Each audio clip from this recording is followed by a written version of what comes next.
شهر رمضان الذي أنزل فيه القرآن هدى للناس وبينات من الهدى والفرقان.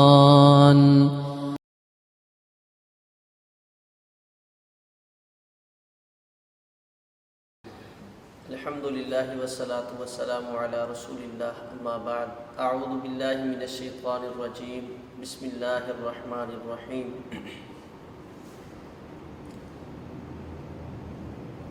ساتویں پارے میں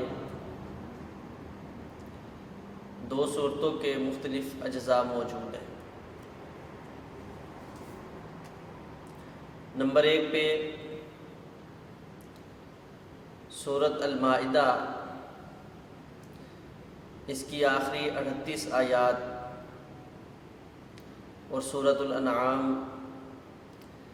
اس کی ابتدائی 110 آیات اس پارہ میں موجود ہیں. اس پارہ کی کل آیات 148 اور 19 رکوع ہیں. جس طرح کہ ہم نے پچھلے پارہ میں اس چیز کو ذکر کیا ہے کہ سورۃ المائدہ میں اللہ تبارک و تعالی نے ایسے معاملات جن کا تعلق قصاص کے ساتھ ہے، انسان کی جانی تحفظ کے ساتھ ہے، اس کو ذکر کیا ہے. اور اس کے ساتھ ساتھ ان گزشتہ پاروں کے اندر اللہ تبارک و تعالیٰ نے تقریباً ہر پارے میں یہودیوں اور عیسائیوں کی اس دنیا میں رسوا ہونے کی جو سبب اور وجہ ہے اس کو ذکر کیا ہے، اور ان کی برائیوں کو لوگوں کے سامنے پیش کیا ہے. لیکن یہ دین اسلام دین عدل ہے، میانہ روی کا دین ہے. جس جگہ شریعت اسلامیہ نے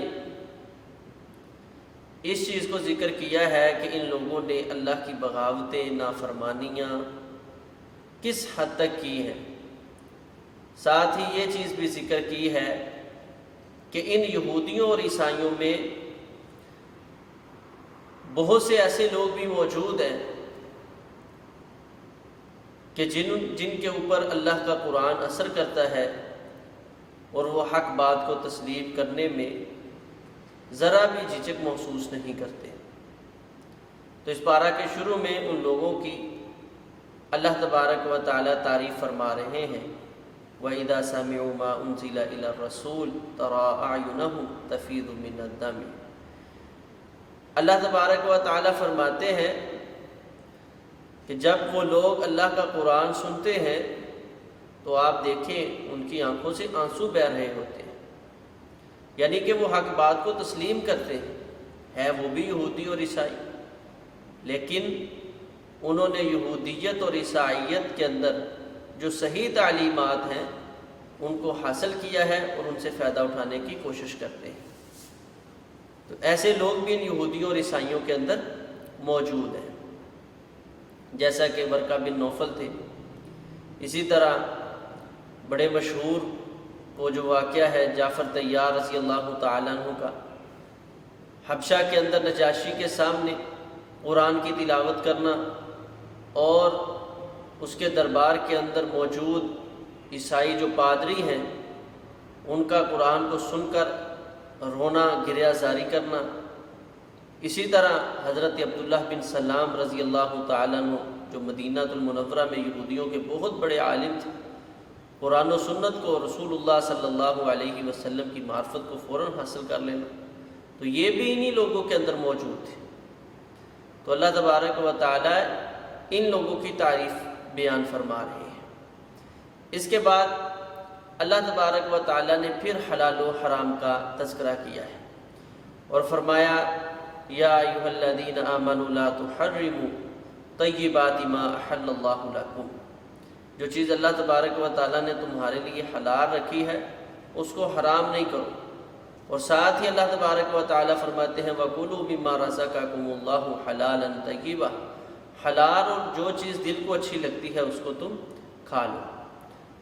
تو یہ آپ دیکھیں تقریباً ہر سپارے کے اندر اللہ تبارک و تعالیٰ یہ بھی بات ارشاد فرما رہے ہیں بار بار، حلال کھائیں حلال کھائیں۔ اس کی سب سے بڑی وجہ یہ ہے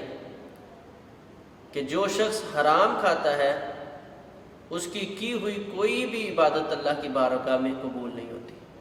رسول اللہ صلی اللہ علیہ وسلم نے فرمایا ایک شخص جو بڑا لمبا سفر کرتا ہے، سفر کی وجہ سے اس کا جسم، اس کے کپڑے گرد و غبار کے ساتھ اٹے ہوتے ہیں، بال اس کے پراگندہ ہوتے ہیں، اور یہ تھکا ماندہ ہوا بیت اللہ پہنچتا ہے، بیت اللہ کے غلاف کے ساتھ چمٹ کے اللہ کو کہتا ہے یا ربی یا ربی یا ربی، اے میرے اللہ، اے میرے رب، میری یہ حاجت ہے، میری یہ ضرورت ہے، اللہ میرے لیے یہ مشکل ہے۔ تو اللہ تبارک و تعالیٰ فرماتے ہیں طعمک حرام و ملبسک حرام و شرابک حرام، کھاتا حرام رہا ہے، پیتا حرام رہا ہے، کپڑے جو بدن پہ پہنے ہیں وہ حرام کمائی کے ہیں۔ این یستجاب لک، مجھے یہ بتا تیری دعا کو میں کیسے قبول کروں، تیری دعا کو کیسے قبول کیا جائے گا؟ تو حرم کے اندر بیت اللہ کے غلاف کے ساتھ چمٹ کے اللہ کو پکارنے والا، اس کی پکار کا یہ جواب ملتا ہے، میں اور آپ اور ادھر اس بیت اللہ کے مقابلے میں بیٹھ کے مساجد میں اللہ اللہ کریں اور ہماری کمائی حرام ذرائع سے ہمیں حاصل ہو، تو پھر ہم سوچیں وہ ہماری عبادت کا کیا نتیجہ نکلے گا۔ تو اس لیے اللہ تبارک و تعالی ہر پارے کے اندر اس چیز کو ذکر کر رہے ہیں۔ اس کے ساتھ ہی اللہ تبارک و تعالی نے قسم کا ایک مکمل معاملہ بیان کیا ہے کہ آدمی زندگی میں قسم اٹھا لیتا ہے۔ اس کے لیے شریعت اسلامیہ ہمیں سب سے پہلی جو نصیحت کرتی ہے وہ یہ ہے لا تحلفوا بآبائکم، اپنے آباء و اجداد کے نام کی قسمیں نہیں اٹھانی۔ مجھے میری ماں کی قسم، میرے باپ کی قسم۔ نبی علیہ الصلوۃ والسلام نے فرمایا جو شخص غیر اللہ کی قسم اٹھاتا ہے اس کو چاہیے کہ وہ لا الہ الا اللہ دوبارہ پڑھے، آپ نے اس کو حکم دیا ہے۔ اس لیے آباء و اجداد کی قسمیں اٹھانا، یا اسی طرح ہمارے ہاں عمومی جو ہے لوگ، میں رزق میرے ہاتھ میں ہے، میں یہ بات کر رہا ہوں، رزق کی قسم اٹھا رہے ہیں، میں جی یہ روزی والے اڈے پہ بیٹھا ہوں، تو یہ چیزیں نہیں ہیں۔ جب بھی قسم اٹھانی ہے نبی علیہ الصلوۃ والسلام نے فرمایا اللہ کی قسم اٹھائیں یا پھر آپ خاموش ہو جائیں، قسم چھوڑ ہی دیں، اٹھایا ہی نہ کریں۔ تو اس کے ساتھ شریعت اسلامیہ نے ہمیں 3 قسم کی قسمیں بتائی ہیں۔ نمبر 1 پہ وہ ایک قسم ہے جسے یمین لغو کہا جاتا ہے، یعنی عادتاً انسان کی زبان پہ قسمیہ الفاظ ہوتے ہیں، قسم سے ایسے، قسم سے ایسے، اللہ کی قسم نہیں ایسے تو نہیں کیا، تو یہ یمین لغو ہے جو عادتاً آدمی محاورتاً اپنی زبان سے جاری کرتا رہتا ہے۔ تو اللہ تبارک و تعالیٰ فرماتے ہیں لا یؤاخذکم اللہ باللغو فی ایمانکم، جو تمہاری قسموں میں لغو قسمیں ہیں اس پہ تمہارا کوئی مواخذہ نہیں ہے، لیکن یہ قسمیں بھی خصوصاً اللہ کے نام کے ساتھ جب اٹھانی ہے تو خصوصی طور پہ اہتمام کرنا چاہیے اور بڑی احتیاط کرنی چاہیے۔ دوسری قسم ہے یمین غموس۔ غموس کہتے ہیں ایسی چیز جو کسی شخص کو، کسی ذات کو ڈبو دے، تو یہ وہ قسم ہے جس کی وجہ سے آدمی کی دنیا اور آخرت تباہ و برباد ہو جاتی ہے۔ یمین غموس کے ساتھ، یمین غموس کسے کہتے ہیں کہ آدمی جھوٹی قسم، یعنی کوئی معاملہ پیش آیا ہے، اب اس کو مجلس میں، پنچایت میں بلایا گیا ہے تو یہ اس بات کا انکار کر دیتا ہے، میں نے تو ایسا نہیں کیا۔ لوگوں کے پاس گواہ نہیں ہے، مطالبہ ہوتا ہے کہ آپ قسم اٹھا دیں، تو وہ اپنے اس معاملے میں جھوٹی اللہ کی قسم اٹھا دیتا ہے۔ تو ایسے شخص نے اپنی دنیا بھی برباد کر لی ہے اور آخرت بھی برباد کر لی ہے۔ اور تیسری قسم ہے یمین منعقدہ، ایسی قسم جو منعقد ہونے والی ہے، اس کا تعلق آنے والے معاملات کے ساتھ ہوتا ہے۔ بندہ قسم اٹھا لیتا ہے اللہ کی قسم میں نے ایسے کرنا ہے، یا اللہ کی قسم میں نے ایسے نہیں کرنا۔ نبی علیہ الصلوۃ والسلام نے فرمایا میں قسم اٹھا لیتا ہوں لیکن پھر میں دیکھتا ہوں کہ اس سے بہتر معاملہ مجھے مل جاتا ہے، تو میں اپنی قسم کا کفارہ دے کر جو ہے کام بہتر ہوتا ہے اس کو کر لیتا ہوں۔ تو یمین منعقدہ میں یا تو جس طرح قسم اٹھائی ہے آپ اسی طرح کریں، یا آپ کو اس سے بہتر حل مل گیا ہے آپ اس طرح کرنا چاہتے ہیں تو آپ اس طریقے کے ساتھ معاملہ جو ہے اس کو نبھا لیں، لیکن اس کے ساتھ ساتھ آپ نے قسم کا کفارہ دینا ہے۔ قسم کے کفارے کے لیے آپ کے پاس ایک گردن ایک غلام ہو اس کو آزاد کر دیں، لیکن ہمارے ہاں غلامی کا تصور نہیں ہے۔ اگر غلام نہیں ہے تو پھر 10 مساکین کو کھانا کھلانا ہے، یا پھر ان کو 10 مساکین کو کپڑے لے کر دینا ہے، یا اسی طرح اگر یہ دونوں کام نہیں ہیں، یہ تینوں کام نہیں ہیں تو پھر شریعت اسلامیہ کہتی ہے کہ 3 روزے رکھنے ہیں۔ جب ہم نے قسم کا کفارہ دینا ہے تو اس کے لیے ہمیں پھر 3 روزے رکھنے پڑیں گے، جو کہ ہم نے قسم اٹھائی تھی کام کرنے یا نہ کرنے کے معاملے میں، لیکن ہم اس کو پورا نہیں کر سکے۔ اس کے ساتھ ہی اللہ تبارک و تعالیٰ نے جو شرکیہ معاملات ہیں ان کا رد کیا ہے، اور معاشرے کے اندر جو برائیوں کی سبب چیزیں ہیں ان کو ذکر کیا ہے۔ فرمایا یا ایھا الذین آمنوا انما الخمر والمیسر، اے ایمان والو یہ شراب، یہ جوا، یہ تھانوں پہ جانا، یہ تیروں کے ساتھ قسمت آزمائی کرنا، رجس من عمل الشیطان، یہ سارے کے سارے شیطانی معاملات ہیں، اور ان اعمال کے ساتھ شراب کے ساتھ آدمی کی عقل مفقود ہو جاتی ہے اور یہ پھر برائی کو برائی نہیں سمجھتا۔ جوے کے اندر آدمی جسمانی اور ذہنی طور پہ بیمار ہو جاتا ہے، اس کو اپنے پرائے کی تمیز نہیں رہتی۔ اسی طرح جو تھان پہ جاتا ہے، بتوں کے پاس جاتا ہے، وہ اللہ کے در سے بیگانہ ہو چکا ہے تو اس کو اپنے رشتوں کی کیا پہچان ہوگی۔ اسی طرح تیر آزمائی کرنے والا، تیروں کے ساتھ قسمت آزمانے والا، وہ اللہ کی ذات پہ اعتماد اور یقین کھو بیٹھتا ہے۔ تو فرمایا یہ رجس من عمل شیطان، گندے عمل ہیں شیطان کے کاموں میں سے، انتہائی گندے عمل ہیں، ان سے بچ جاؤ پھر تم کامیاب ہو جاؤ۔ اس کے بعد اللہ تبارک و تعالیٰ پھر دوبارہ تقوی کی بات کرتے ہیں۔ تقوی اس کو پسند کرنا چاہیے، تقوی لوگوں کے اندر آنا چاہیے، اور ایسے لوگ ہی متقی جو ہیں یہی اللہ کی نظر میں محسن ہیں، اور اللہ تعالیٰ ایسے محسنین کے ساتھ محبت اور پیار کرتا ہے۔ اس کے بعد اللہ تبارک و تعالیٰ نے پھر احکامات ذکر کیے ہیں ان چیزوں کے جن کو شکار کہا جاتا ہے، پہلے بھی ان کا ذکر ہو چکا ہے، لیکن اس کے ساتھ ساتھ 2 قسم کے آدمی ان کی حالت ذکر کی ہے۔ ایک آدمی حدود حرم میں ہے تو یہ شکار نہیں کر سکتا، ایک شخص ہے وہ حالت احرام میں ہے، یہ شخص بھی شکار نہیں کر سکتا، بلکہ ایسا آدمی اگر اس کے لیے شکار کیا گیا ہو تو پھر بھی یہ شخص اس نے خود تو نہیں کیا لیکن اس کے لیے کیا گیا ہے، شریعت اسلامیہ اس کو اجازت نہیں دیتی حالت احرام میں جو آدمی ہے وہ ایسا شکار کھا لے۔ ہاں سمندری شکار جو ہے وہ ان لوگوں کے لیے جائز اور حلال رکھا گیا ہے۔ اس کے بعد اللہ تبارک و تعالیٰ فرماتے ہیں کہ ایسا بھی ہوگا کہ اللہ تبارک و تعالیٰ تمہارے تیروں، تمہارے ہاتھوں کے بالکل قریب تمہارا شکار کر دے گا اور تمہیں پھر اس سے آزمائے گا۔ آزمانا کیا ہے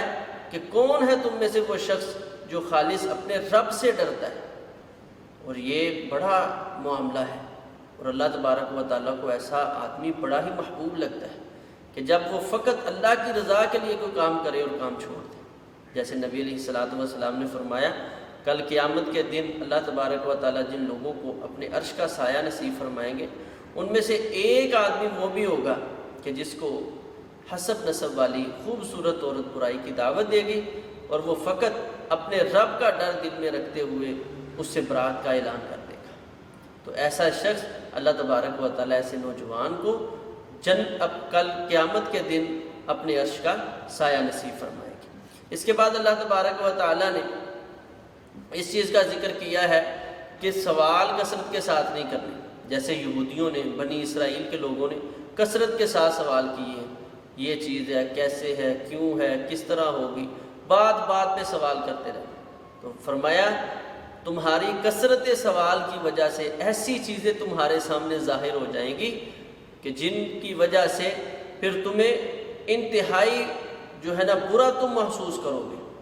جیسے نبی علیہ الصلوۃ والسلام کے پاس صحیح بخاری میں آتا ہے، ایک مرتبہ صحابہ اکرام نے کثرت سے سوال کیے، نبی علیہ الصلوۃ والسلام کو غصہ آ گیا، آپ نے فرمایا چلے جس نے جو پوچھنا ہے آج پوچھ لیں۔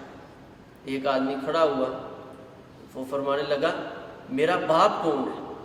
اللہ کے رسول صلی اللہ علیہ وسلم جو کہ ناطق وحی ہیں، آپ جب بھی بولتے ہیں اللہ کی وحی کے ساتھ بولتے ہیں، تو آپ نے اللہ کی وحی کے ساتھ بتایا کہ تیرا باپ جو ہے نا وہ فلاں ہے۔ اس کے بعد صحابہ اکرام خصوصاً حضرت عمر بن خطاب رضی اللہ تعالیٰ نبی علیہ السلام کے پاس آئے، گھٹنے ٹیک کے بیٹھ گئے اور فرمانے لگے رضیت باللہ ربا وبالاسلام دینا وبمحمد نبیا۔ ہم یہ مطلب جسارت کر کے ہم بڑی کوتاہی کر رہے ہیں، اور اس کے بعد صحابہ اکرام اس قدر ڈر جاتے کہ اللہ کے نبی علیہ الصلوۃ والسلام سے کوئی مسئلہ پوچھنا ہوتا کسی دیہاتی کو ڈھونڈتے، انتظار کرتے، کوئی غیر علاقے سے آدمی آئے اس سے کہتے اچھا تو نے اپنا مسئلہ بھی پیش کرنا ہے اور ساتھ ساتھ یہ سوال بھی کر لینا۔ اس قدر ادب اور احترام صحابہ اکرام کیا کرتے تھے۔ تو اس لیے ایسی چیز جس کے بارے میں آدمی کو علم ہو اس کے بارے میں بار بار سوال کرنا یہ بھی مناسب نہیں ہے۔ اہل علم کا علم چیک کرنے کے لیے کہ اس کو یہ بھی درست نہیں، ایسا سوال جس کا کوئی مقصد ہی نہیں ہے۔ اچھا جی بتائیں بابا جی آدم اور اماں حوا کا نکاح کس نے پڑھایا تھا؟ اسی طرح جی اگر ایک لاش مل گئی ہے، عورت کی لاش ہے، اب وہ کیسے پتہ چلے گا یہ مسلمان ہے کہ عیسائی ہے؟ ایسے سوالوں کا کوئی تک نہیں بنتا، اور پھر بڑے بڑے عجیب و غریب لوگ سوال کر دیتے ہیں۔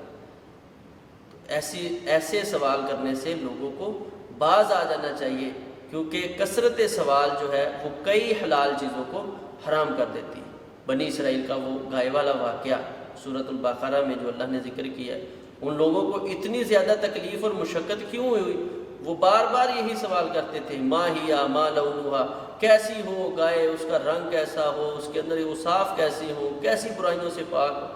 جیسے جیسے انہوں نے سوال بڑھائے اللہ تبارک و تعالیٰ نے ویسے ویسے ان کو اس قوم پہ جو ہے تنگی اور جو شرائط ہے وہ سخت کر دی۔ اسی طرح رسول اللہ صلی اللہ علیہ وسلم نے ایک مرتبہ آپ نے خطبہ دیا، فرمایا ان اللہ فرض علیکم الحج، اللہ تعالیٰ نے مومنوں پہ حج کو فرض کر دیا۔ ایک صحابی رسول کھڑے ہوئے، فرمایا افی کل عام یا رسول اللہ، ہر سال میں؟ آپ نے پھر فرمایا اللہ تعالیٰ نے تمہارے اوپر حج کو فرض کر دیا۔ اس نے پھر کھڑے ہو کے فرمایا ہر سال میں؟ آپ نے پھر فرمایا اللہ نے تمہارے اوپر حج کو فرض کر دیا۔ تیسری مرتبہ کھڑے ہوئے تو نبی علیہ الصلوۃ والسلام نے فرمایا لو قلت نعم لا وجب، اگر میں ایک مرتبہ بھی کہہ دیتا نا اللہ نے ہر سال تمہارے اوپر حج کو فرض کیا تو ہر سال ہر مسلمان پہ حج فرض ہو جاتا۔ تو اس لیے کثرت سوال سے بچنا چاہیے۔ ہاں ایسی کوئی چیز جس میں شرعی طور پہ کوئی اشکال پیدا ہو اس سے آدمی سوال کر سکتا ہے۔ اس کے بعد اللہ تبارک و تعالیٰ نے یہودیوں اور عیسائیوں کا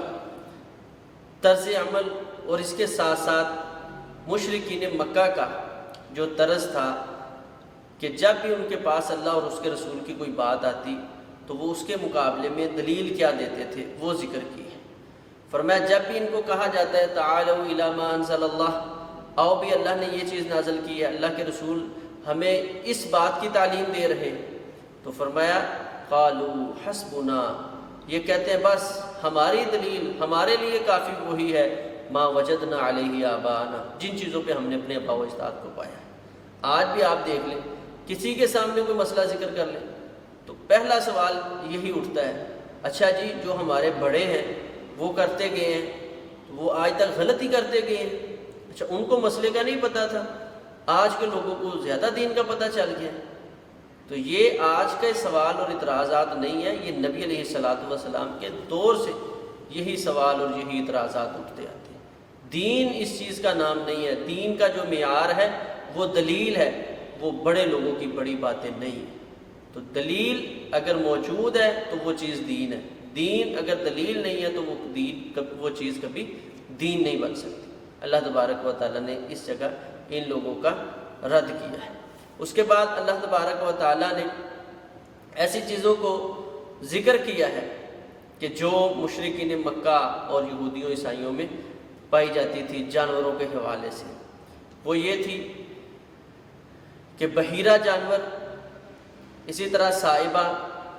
وسیلہ اور حام، بحیرہ اس جانور کو کہا جاتا تھا جس کا دودھ انہوں نے بتوں کے نام پہ چھوڑ دیا ہوتا تھا، یعنی اس کا جتنا دودھ دویا جائے گا وہ سارے کا سارا جو ہے بتوں کے نام پہ وقف کر دیا جائے گا۔ اسی طرح وسیلہ ایسی اونٹنی کو کہتے تھے جو ایک کے بعد دوسری مرتبہ مسلسل 2 مرتبہ جنم دیتی ہے، تو دونوں مرتبہ ہی مؤنث کو جنم دے دیتی، تو ایسی اونٹنی کو بھی وہ بتوں کے نام پہ چھوڑ دیتے تھے۔ اسی طرح حام جو ہے، حام ایسے اونٹ کو کہتے تھے جس کے بارے میں انہوں نے اپنے آپ یہ چیز مطلب گڑھی ہوئی تھی کہ اگر یہ اونٹ 10 مرتبہ اونٹنیوں کے ساتھ جفتی کرے اور 10 مرتبہ یا 10 اونٹنیوں کو یہ حاملہ کر دے تو یہ اونٹ بھی پھر بتوں کے نام پہ چھوڑ دیا جائے گا۔ تو اللہ تبارک و تعالیٰ نے ان ساری چیزوں کا رد کیا ہے، فرمایا ما جعل اللہ من بحیرۃ ولا سائبۃ ولا وسیلۃ ولا حام، اللہ تعالیٰ نے نہ یہ بحیرہ جانور مقرر کیے ہیں، نہ سائبہ، نہ وسیلہ، نہ حام، یہ لوگوں نے خود اپنی طرف سے گھڑ لی ہے جو ان کے آباء و اجداد، اور فرمایا ان کے آباء و اجداد یہ کوئی چیز نہیں جانتے تھے، ولا یہتدون، اور ان کے پاس کوئی رہنمائی کی کوئی کتاب موجود نہیں تھی، کوئی رہنمائی کرنے والے ان کے پاس نبی موجود نہیں تھے، تو یہ کس بنیاد پہ یہ ساری چیزیں اللہ کی طرف منسوب کر رہے ہیں؟ تو اللہ تبارک و تعالیٰ نے ان کا اس جگہ رد کیا ہے۔ اس کے بعد اللہ تبارک و تعالیٰ نے حضرت عیسیٰ علیہ السلام کا جو ذکر اور کل قیامت کے دن ان کا مکالمہ اللہ تبارک و تعالیٰ کے ساتھ ہوگا قوم کے سامنے، قوم کو شرمندہ کرنے کے لیے، کہ یہ جو عیسائی ہیں یہ دعویٰ کرتے ہیں کہ حضرت عیسیٰ علیہ السلام الہ ہیں یا اللہ کے بیٹے ہیں، تو اللہ تبارک و تعالیٰ لوگوں کے سامنے حضرت عیسیٰ علیہ السلام سے یہ پوچھیں گے اَأَنْتَ قُلْتَ لِلنَّاسِ،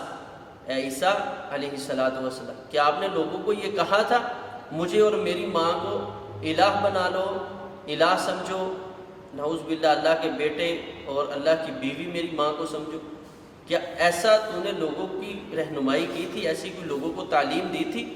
جب ایسی تعلیم نہیں دی اور وہ اس بات کا، اس چیز کا انکار کریں گے اور اللہ تبارک و تعالیٰ کے سامنے، اپنی امت کے سامنے براءت کا اعلان کر دیں گے، تو اللہ تبارک و تعالیٰ ان لوگوں کو اس جگہ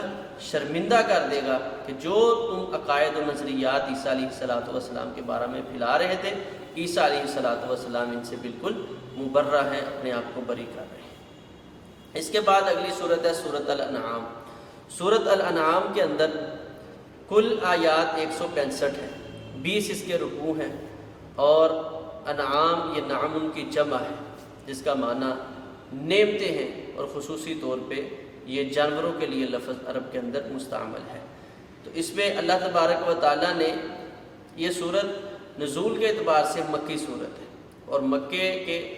آخری ادوار میں، آخری ایام میں یہ صورت نازل ہوئی ہے۔ تو اس اعتبار سے اللہ تبارک و تعالیٰ نے یہ جو مشرکین مکہ کے نظریات، کیونکہ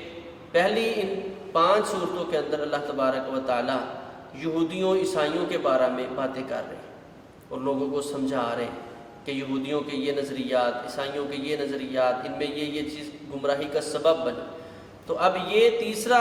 بڑا گروہ تھا جس کا رسول اللہ صلی اللہ علیہ وسلم کے ساتھ واسطہ تھا۔ تو مشرکین مکہ کے کلی نظریات کو اللہ تبارک و تعالیٰ نے اس صورت کے اندر ذکر کرنے کی کوشش کی ہے، اور اللہ تبارک و تعالیٰ نے ہماری رہنمائی کی ہے کہ مشرکین مکہ کے نظریات کیا تھے۔ تو اس کے اندر اللہ تبارک و تعالیٰ نے سب سے پہلے اپنی ذات کا تعارف کروایا، فرمایا الحمدللہ الذی خلق السماوات والارض،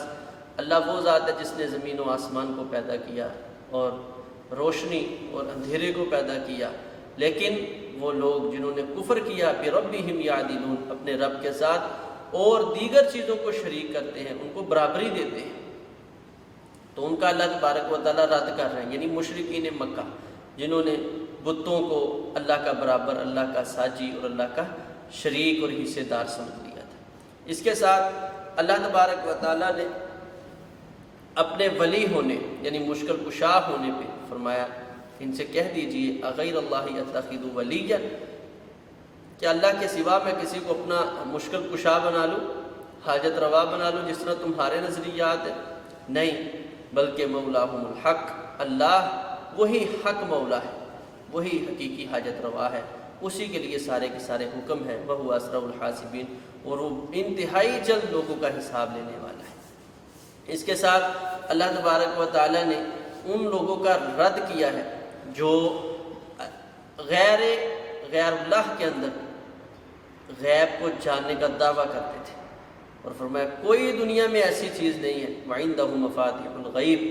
کہ اس کے پاس غیب کی چابیاں ہوں، صرف اللہ ہے، اسی کے پاس غیب کی چابی ہے، کوئی غیب کو نہیں جانتا الا ہو، سوائے اللہ کے،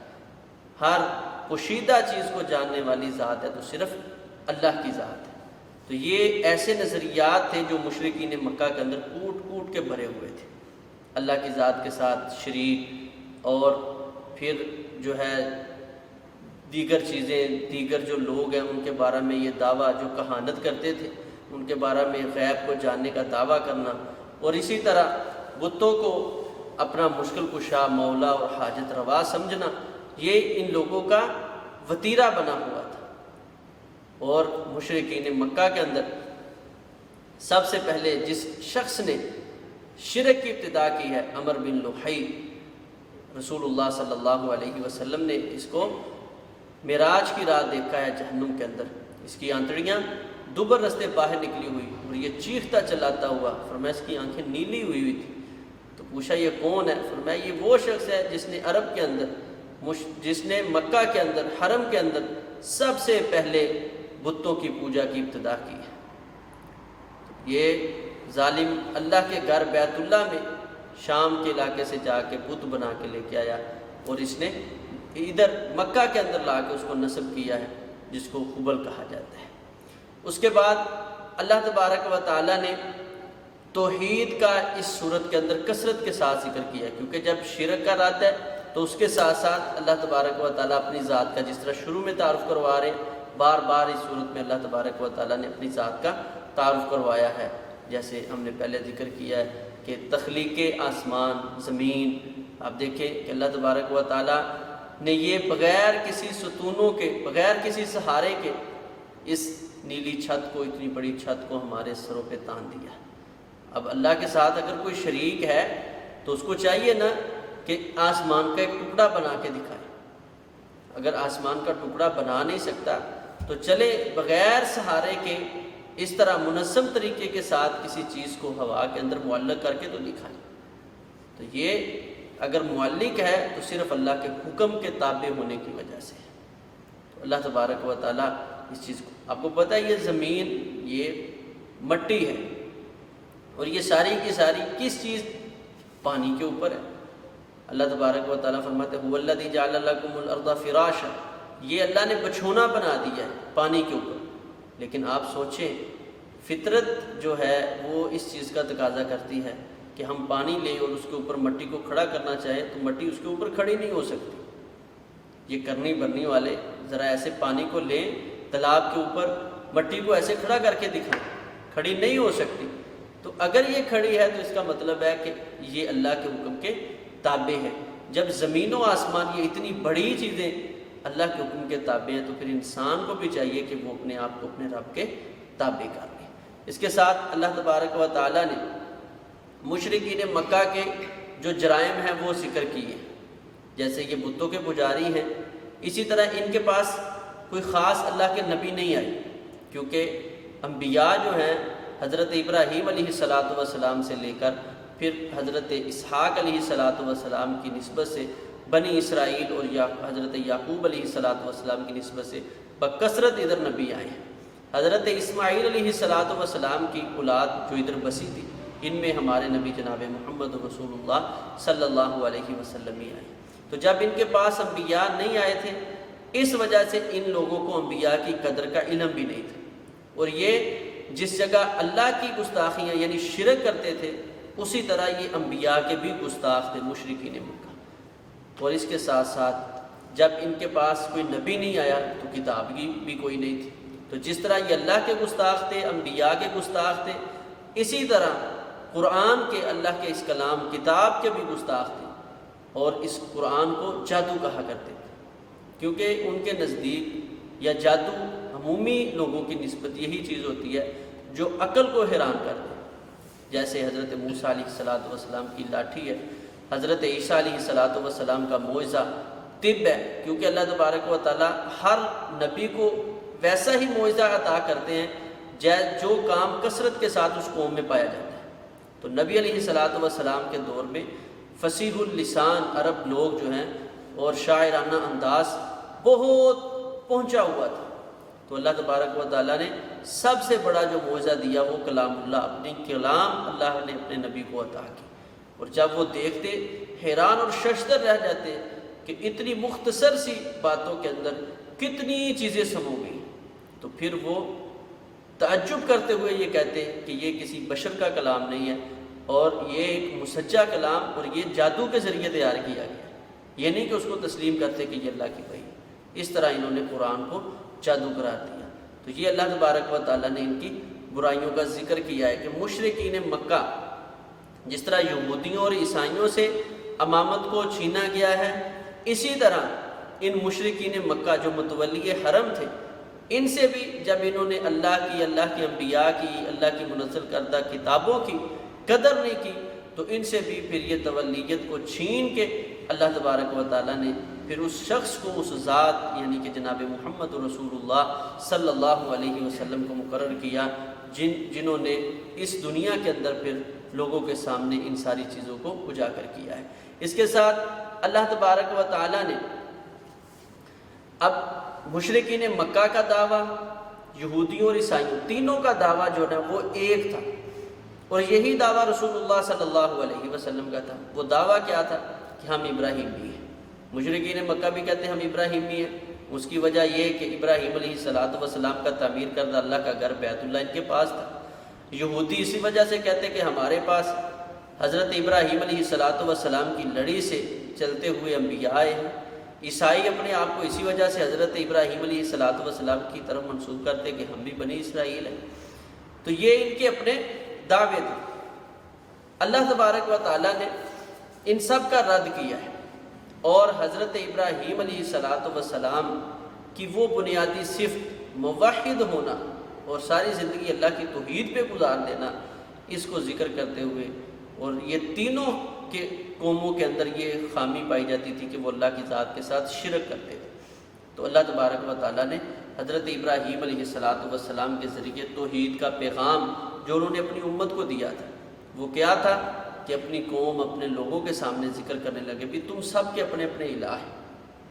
تو دیکھیں میں اب یہ الہ بناتا ہوں، لیکن الہ مقرر کرنے کے لیے کوئی معیار ہونا چاہیے۔ ایک تو وہ ہم سے بلند ہو، خوبصورت ہو، اسی طرح وہ ہمارے سامنے قائم اور دائم ہو، کیونکہ وہ ذات خود قائم اور دائم ہوگی تو ہماری ضروریات کو پورا کر سکے گی۔ اب سب سے پہلے انہوں نے کہا یہ دیکھیں ستارے جو ہیں نا، یہ ہم سے بڑے بلند ہیں، بڑے خوبصورت ہیں، آسمان کو اس نے انتہائی خوبصورت کیا ہوا، تو یہ ہمارا رب ہوگا۔ لیکن جیسے ہی صبح کا اجالا آیا تو یہ ستارے بجھ گئے، ختم ہو گئے، تو حضرت ابراہیم علیہ السلام نے فرمایا یہ کبھی میرے رب نہیں ہو سکتے، یہ مشکل کشا نہیں ہو سکتے، جو اپنا وجود قائم نہیں رکھ سکتا وہ میری ضرورت کو کیسے پورا کر سکتا ہے۔ اگلا دن جب رات آئی تو حضرت ابراہیم علیہ السلام نے فرمایا ستاروں کو تو میں مشکل کشا نہیں مانتا، لیکن یہ چاند ہمارے پاس موجود ہے، یہ ستاروں سے بھی بڑا ہے، تو اس کو ہم اپنا رب تسلیم کر لیتے ہیں۔ لیکن جب پھر دوبارہ صبح کا اجالا آیا تو چاند بھی چلا گیا، تو فرمایا نہیں، جو اپنا وجود قائم نہیں رکھ سکتا، اپنے آپ کو درست نہیں رکھ سکتا، جو کسی کا اثر قبول کر لے، وہ الہ اور مشکل کشا نہیں ہو سکتا، وہ میری ضرورت کو پورا نہیں کر سکتا۔ پھر دن جب چڑھا تو فرمانے لگے یہ سورج یہ ستاروں سے، چاند سے بڑا ہے، یہ میرا رب ہوگا۔ حضرت ابراہیم علیہ السلام نے جب یہ چیز ذکر کی تو شام بھی آ گئی، اب سورج بھی ڈھل گیا، حتیٰ کہ غروب ہو گیا، تو فرمانے لگے میری قوم میں تم سے بری ہوں، اور میں ایسی چیزوں کو کبھی الہ اور مشکل کشا نہیں مان سکتا جو اپنا وجود کسی کی وجہ سے ختم کر دے۔ تو وہ الہ ہوگا مشکل کشا اور حاجت روا وہ ہوگا جو کسی کا محتاج نہ ہو، جس کو کسی کی ضرورت نہ پڑے، جس کو غسل دینے کی ضرورت پڑ جائے جس کو اٹھانے کی ضرورت پڑ جائے، جس کو سہارے کی ضرورت پڑ جائے، جس کو دفنانے کی ضرورت پڑ جائے، وہ کبھی الہ اور مشکل کشا اور حاجت روا اور داتا نہیں ہو سکتا۔ یہ پیغام حضرت ابراہیم علیہ السلام نے دیا ہے کہ جس پہ ہر انسان کی عقل جو ہے سمجھتی ہے، شعور رکھتی ہے، اور اس بات پہ وہ اپنے آپ کو ابھارتی ہے کہ الہ اور مشکل کشا وہ ہوگا جو کسی کا محتاج نہ ہو، جو خود محتاج ہے، اس نے میری ضرورت کیا پوری کرنی ہے۔ تو اللہ تبارک و تعالیٰ نے یہ ان کو مثال دی کہ دیکھیں تم تو یہ ان بتوں کو پوجتے ہو جن کو سہارا دینا، اٹھانا، حتیٰ کہ ان کو بنانا بھی تمہارے ہاتھ کا کام ہے۔ اور حضرت ابراہیم علیہ السلام ایسی ساری چیزوں سے مبرہ اور بری ہو گئے تھے۔ اس کے بعد اللہ تبارک و تعالیٰ نے ایسے لوگ، کیونکہ اب مشرکین مکہ، یہودی اور عیسائی، ان کے ساتھ ہمارا جو ہے اعلان براءت ہے، تو فرمایا اس کے ساتھ ساتھ اس چیز کو مد نظر رکھنا ہے، کبھی ان کے جھوٹے الہوں کو تم نے برا نہیں کہنا، گالی نہیں دینی۔ کیوں؟ فرمایا یہ تمہارے سچے رب کو بغیر علم کے جہالت کی بنیاد پہ برا کہنا شروع کر دے گی۔ تو یہ اللہ تبارک و تعالیٰ نے ہمیں دین کی دعوت دینے کا جو انداز اور طریقہ سکھایا ہے وہ کیا ہے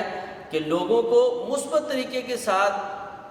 ان کی رہنمائی کرے، ان کو گائیڈ کرے کہ بھئی دین اسلام ہماری یہ رہنمائی کرتا ہے، یہ چیزیں شریعت کی مخالفت میں، اور ایسا انداز جس کے ساتھ لوگوں کے اندر ضد آ جائے، ہٹ درمی آ جائے، وہ نہیں اپنانا چاہیے۔ تو اس لیے فرمایا تم ان کے الہوں کو، جن کو وہ جھوٹے معبودوں کو اپنا مشکل کشا سمجھتے ہیں، ان کو گالی نہیں دینی، بلکہ اللہ کی توحید کا ذکر کرنا ہے۔ اور حضرت ابراہیم علیہ السلام کا جو انداز ہے، اس انداز کے ساتھ کہ جی دیکھیں اس پل اس لمحے تو یہ محتاج تھے، اس لمحے اس پل تو یہ ہمارے اس طرح محتاج تھے، جب یہ اس دنیا سے رخصت ہوئے ہیں، ان کا وصال ہوا ہے، تو یہ غسل لینے میں ہمارے محتاج، کفن لینے میں ہمارے محتاج، قبر تک پہنچنے میں ہمارے محتاج، قبر میں اترنے میں ہمارے محتاج۔ اب منو مٹی کے نیچے آ کے اب اگر انسان دعویٰ کرے کہ یہ مشکل کشا اور حاجت روا بن گئے ہیں، یہ ضروریات کو پورا کرتے ہیں، یہ اولادیں دے دیتے ہیں، تو پھر اس انسان کی حماقت پہ صرف افسوس ہی ہو سکتا ہے۔ تو اللہ تبارک و تعالیٰ نے یہ انداز دیا، اس انداز میں ہی سمجھنا چاہیے، اس انداز میں سمجھانا چاہیے۔ نبی علیہ السلام نے فرمایا اللہ کے ہاں کبیرہ گناہوں میں سے بڑا گناہ یہ ہے کہ کوئی شخص اپنے باپ کو گالی دے۔ صحابہ کرام نے پوچھا کہ کون ہے جو اپنے ماں باپ کو گالی دیتا ہے؟ فرمایا تم کسی کے ماں باپ کو گالی دیتے ہو تو وہ غصے میں ضد میں آ کے تمہارے ماں باپ کو گالی دے دیتا ہے، تو گویا تم نے اپنے ماں باپ کو خود گالی دلوائی ہے۔ تو اسی طرح ہے جس طرح تم اپنے ماں باپ کو خود گالی دے رہے ہو۔ تو ان چیزوں کا اللہ تبارک و تعالیٰ نے رد کیا ہے۔ جب اللہ تبارک و تعالیٰ نے توحید کو ذکر کر دیا تو فرمایا الذین آمنوا ولم یلبسوا ایمانہم بظلم اولئک لہم الامن وہم مہتدون۔ اب یہ سارے کے سارے لوگ جو ہیں ایمان لانے کے ساتھ ساتھ اس چیز کو مد نظر رکھیں کہ ان کے ایمان میں شرک والی آمیزش نہیں ہے، تو فرمایا اولئک لہم الامن، ان لوگوں کے لیے دنیا آخرت کا سکون ہے، وہم مہتدون، اور یہی راہ ہدایت پہ گامزن ہے، اور ان کا نتیجہ انشاءاللہ جنت ہوگا۔ اور اس کے ساتھ ہی اللہ تبارک و تعالیٰ نے اپنے 18 انبیاء کا ذکر کیا ہے۔ اس کے متصل بعد 18 انبیاء کا ذکر کر کے شرک کا رد کرتے ہوئے فرمایا وَلَوْ أَشْرَكُوا لَحَبِطَ عَنْهُمْ مَا كَانُوا يَعْمَلُونَ۔ اگر یہ میرے انبیاء جو کہ انتہائی محبوب اور اس دنیا میں سب سے زیادہ پیارے انسانوں میں جو اللہ تعالیٰ کو جو ذات لگتی ہے وہ انبیاء کی ذات ہے، تو فرمایا اگر یہ میرے پیارے بھی میری ذات کے ساتھ شرک کرتے لَحَبِطَ عَنْهُمْ مَا كَانُوا يَعْمَلُونَ، یہ ان کی زندگی کی مشقتیں، دن رات دین کا کام کرنا، محنتیں، میں اللہ ساری کی ساری ضائع کر کے رکھ دیتا۔ جب انبیاء کے بارے میں، حالانکہ انبیاء کے بارے میں ایسے کہا نہیں جا سکتا، یہ اللہ تبارک و تعالیٰ نے کیوں کہا ہے؟ مجھے اور آپ کو سمجھانے کے لیے۔ تو فرمایا یہ بھی شرک کریں انبیاء جو معصوم من الخطا ہیں، اور اگر میں اور آپ، اگر میرے اور آپ کے عقیدے میں، نظریے میں شرک پایا جا رہا ہے تو پھر سوچے لَحَبِطَ عَنْهُمْ مَا كَانُوا يَعْمَلُونَ۔ اللہ فرماتے ہیں زندگی کے سارے اعمال برباد ہو جائیں گے۔ تو اللہ تبارک و تعالیٰ سے دعا ہے اللہ تبارک و تعالیٰ یہودیوں کی صفات مذمومہ، عیسائیوں کے غلط نظریات، اور اسی طرح مشرکین مکہ کے یہ غلط عقائد اللہ تبارک و تعالی ہمیں سمجھ کے اسے بچنے کی توفیق عطا فرمائے، قرآن و سنت کی روشنی میں زندگی بسر کرنے کی توفیق عطا فرمائے۔